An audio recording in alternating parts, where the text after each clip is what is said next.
ఆయన జర్నలిజం కాదు, బ్రోకరిజమే రాధాకృష్ణ చేస్తూ ఉండేది.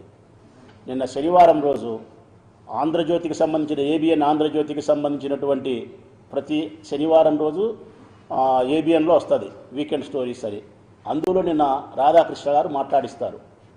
ఈ మాటలు చెప్పడానికి అత్యంత బాధాకరం, జిగుప్సాకరం, అవమానకరం.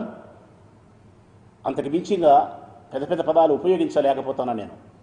ఆయన మాట్లాడించిన మాటలు ఏబిఎన్ జగన్మోహన్ రెడ్డి గారు సంబంధించిన మనుషులమైన మేము, వైఎస్ఆర్ కాంగ్రెస్ పార్టీకి సంబంధించిన మగవాళ్ళం మనుషులమైన మేము వెన్నెముక లేని మనుషులం.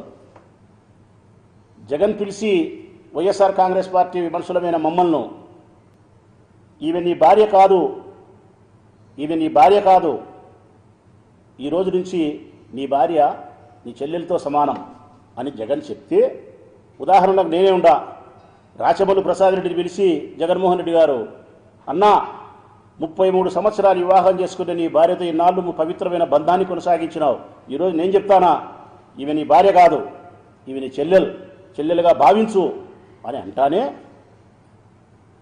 ఎస్ సార్ మీరు చెప్పిన తర్వాత నా భార్య చెల్లెలంటే చెల్లెలే, తల్లి అంటే తల్లే అని చెప్పి నేను అంగీకరిస్తానంట.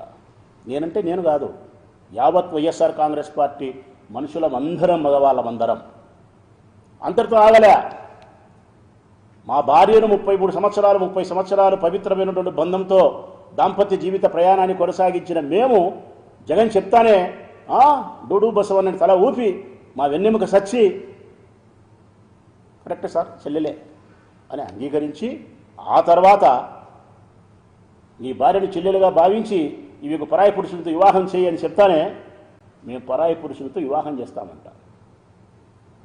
ఇది ఏబిఎన్ ఆంధ్రజ్యోతి రాధాకృష్ణ మాట్లాడించిన మాటలు. ఇది సభ్య సమాజం తలదించుకునే మాటలా కాదా ప్రజలారా? ఆడవాళ్ళ యొక్క ఆత్మగౌరవానికి ఇంతకంటే అవమానం ఏదన్నా ఉందే? ఎంతటి బరితెగింపు మాటలు ఇవి!